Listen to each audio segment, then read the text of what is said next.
Hey guys, and welcome to my she shed. Today I'm here to talk to you about how to build a do-it-yourself luggage rack for under $20.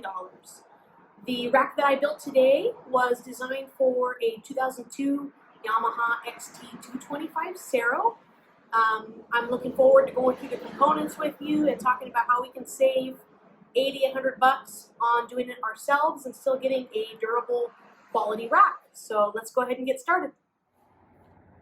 Okay guys, so here's the motorcycle that we're looking at, the 2002 Yamaha XT225 Serow, and this is the rack we're looking at building. Nothing too flashy, but will definitely do the job for you. Made out of quality metal, and again, like I said, under 20 bucks. So just some background on this particular build.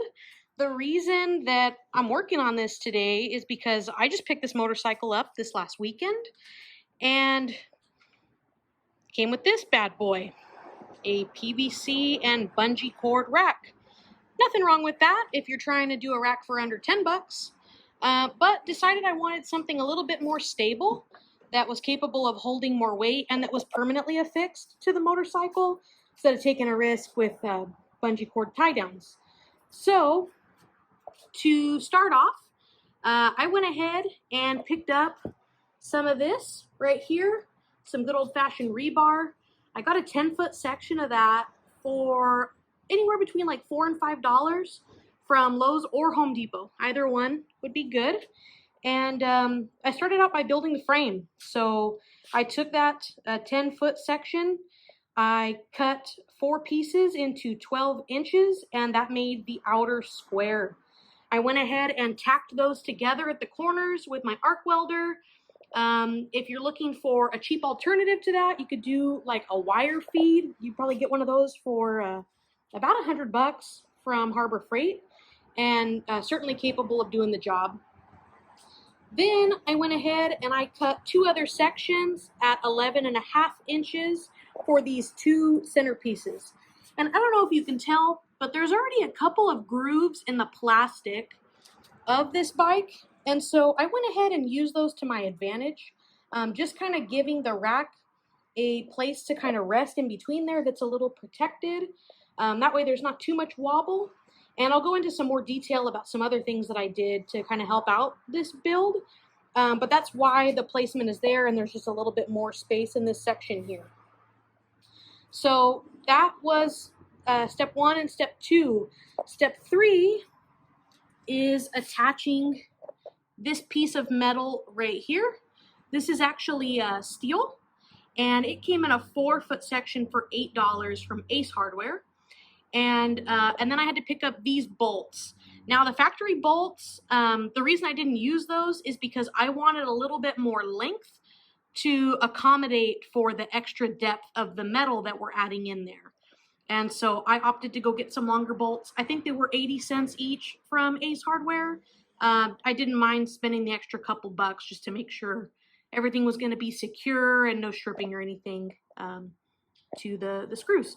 So the next bit was having to bend this piece of metal. As you can see, because of the width of my frame and the fact that I wanted the weight to distribute to the ends so that the load would be more stable, I opted to have it bend outward all the way to the edge. And so in order to do that, it was just kind of trial and error.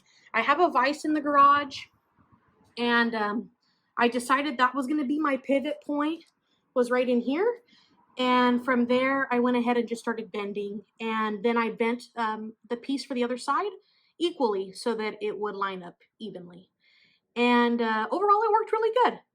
So then from there, the hard part was making sure that everything was going to stay in place, especially with it being such kind of distinct angles. So what I wound up doing was throwing a welding blanket over the top of this motorcycle, and I tack welded each side on, and then went back later on and actually did a bead along both sides where the metal connects, both on the top and the bottom, just to make it nice and stable and no issues. And for the technical specs of that, like I said, I am using an arc welder. I went ahead and bumped it up to 120 and used the 7018 rod to secure that. Other than that, guys, I went in, I took my angle grinder and with the flap disc, and I just kind of evened everything out. That way there's no sharp edges to get snagged anywhere or cause any issues. And I spray painted this in Rustoleum matte black. Overall, I think it came out really good, and I'm glad that I went with black. Very classic color, blends in good with the bike in my opinion. And the last step here that I did, it's kind of optional, and you do have a few options. We looked into using felt pads, but ultimately opted on using hot glue from a Craft hot glue gun. But we went ahead and put some into the divots, I don't know if you can see there, underneath, just to help with dampening riding along in the motorcycle. That way there's no rattling or issues or any wear to the bike. And we did test it. The hot glue comes up so easy, doesn't leave any residue behind. In fact, kind of cleans the motorcycle. So that's it. That's our build for under 20 bucks. I hope you enjoyed this video today.